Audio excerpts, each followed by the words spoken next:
Chers amis, dans cette nouvelle vidéo du cycle Présentation de livres, je voudrais vous présenter un ouvrage récent de Régis Burnet et Pierre-Édouard de Talles, Armageddon, une histoire de la fin du monde, publié par les presses universitaires de France en 2024. Tout d'abord, un mot sur les deux auteurs de cet ouvrage.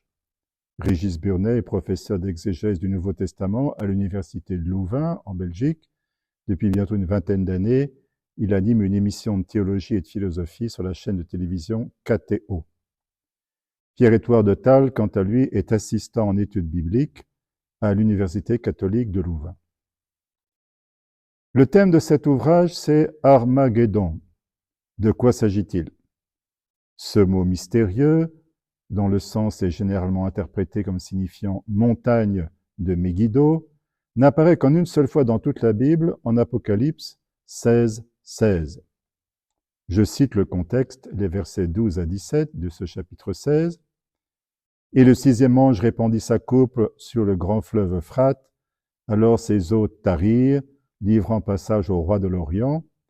Puis de la gueule du dragon et de la gueule de la bête et de la gueule du faux prophète, je vis surgir trois esprits impurs comme des grenouilles. Et de fait, ce sont des esprits démoniaques, des faiseurs de prodiges, qui s'en vont rassembler les rois du monde entier pour la guerre, pour le grand jour du Dieu, maître de tout. Voici que je viens comme un voleur. Heureux celui qui veille et garde ses vêtements pour ne pas aller nu et laisser voir sa honte. Il les rassemblait au lieu dit en hébreu Armageddon. Et le septième ange répandit sa coupe dans l'air.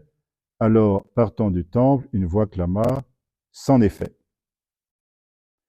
Le mot Armageddon apparaît donc dans le cadre du septénaire des coupes de l'Apocalypse, l'ultime septénaire de plaies destiné à frapper le royaume de la bête.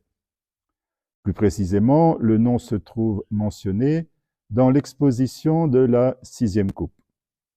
Je relis le passage pertinent. De la gueule du dragon et de la gueule de la bête et de la gueule du faux prophète, je vis surgir trois esprits impurs comme des grenouilles. De fait, ce sont des esprits démoniaques, des faiseurs de prodiges, qui s'en vont rassembler les rois du monde entier pour la guerre, pour le grand jour du Dieu maître de tout. Il les rassemblait au lieu dit en hébreu Armageddon. Alors ce mot Armageddon a fait couler beaucoup d'encre.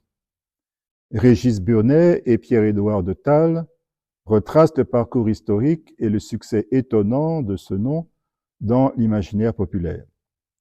Leur ouvrage comprend 5 parties.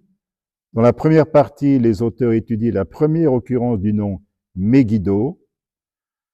Ce lieu est tristement célèbre dans l'histoire d'Israël parce qu'il fut en 609 avant Jésus-Christ le site d'une défaite militaire d'Israël face à l'Égypte.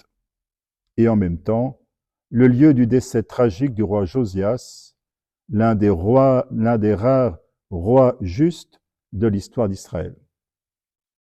Ceci est raconté brièvement à la fin du chapitre 23 du deuxième livre des rois. Du temps de Josias, le pharaon Nécho, roi d'Égypte, monta vers le roi d'Assyrie sur le fleuve de l'Euphrate. Le roi Josias se porta au-devant de lui, mais Nécho le fit périr à Megiddo à la première rencontre. Ses serviteurs transportèrent son corps en char depuis Megiddo, ils le ramenèrent à Jérusalem et l'ensevelirent dans son tombeau.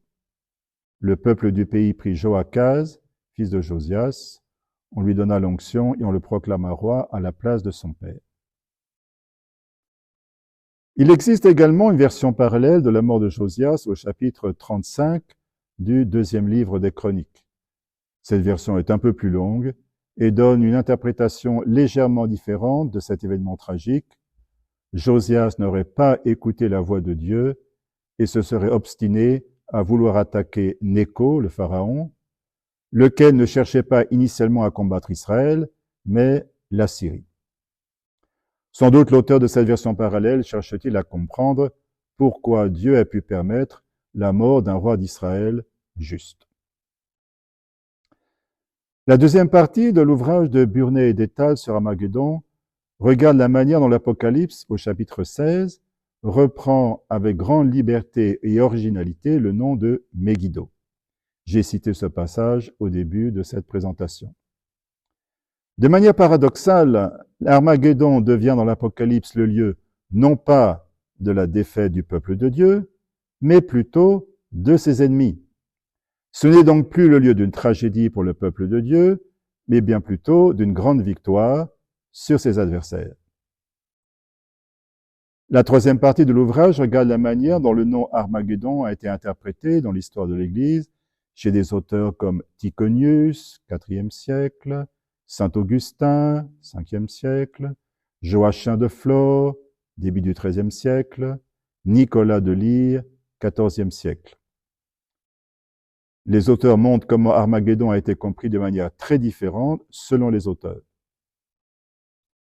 La quatrième partie de l'ouvrage commence par une histoire étonnante, une histoire reconstituée non de manière littérale, mais de manière plausible par divers recoupements, histoire d'une conversation téléphonique entre le président français Jacques Chirac et le président américain George Bush, le fils, le 7 février 2003, au sujet de l'Irak de Saddam Hussein. Irak que, comme nous le savons, les États-Unis attaquèrent peu après. Selon la conversation reconstituée entre les deux hommes, George Bush aurait dit à Jacques Chirac que Gog et Magog seraient à l'œuvre au Proche-Orient. Gog et Magog, dont les noms apparaissent en Apocalypse 20, sont des ennemis eschatologiques du peuple de Dieu. En outre, la bataille où ils interviennent au chapitre 20 de l'Apocalypse est la même bataille que celle d'Armageddon. Alors cette histoire, dont l'authenticité n'est avancée qu'avec prudence par Régis Bunner et Pierre-Édouard de Tal, témoigne de l'influence de la culture biblique sur le président américain. Le reste de la quatrième partie étudie le thème d'Armageddon chez les évangélistes américains. Enfin, la cinquième partie du livre regarde comment le nom d'Armageddon est devenu aujourd'hui synonyme d'une terrible catastrophe.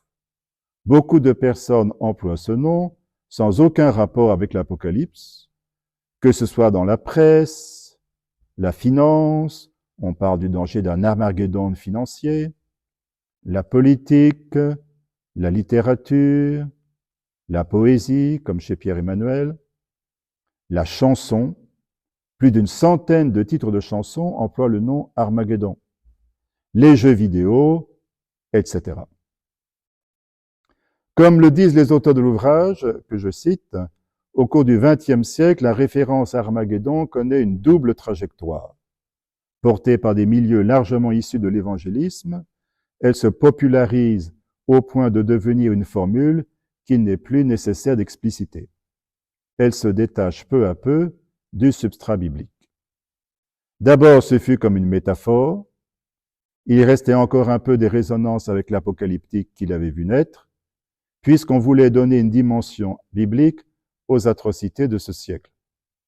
Mais victime de son succès, elle s'émancipe bientôt totalement et sert à caractériser tout ce qui est de l'ordre du combat épique ou de la tragédie. Elle devient donc l'antonomase de la catastrophe. Cet ouvrage de Burnet et de Tal n'est pas à proprement parler un ouvrage de vulgarisation. Il s'agit plutôt d'un ouvrage à la fois exégétique et historique. Sa lecture demande une attention soutenue, mais elle vaut vraiment la peine. Si vous l'entreprenez, elle vous fera découvrir tout un univers probablement inconnu de vous, d'interprétations surprenantes de l'Apocalypse. Chers amis, je vous dis à bientôt pour d'autres présentations de livres.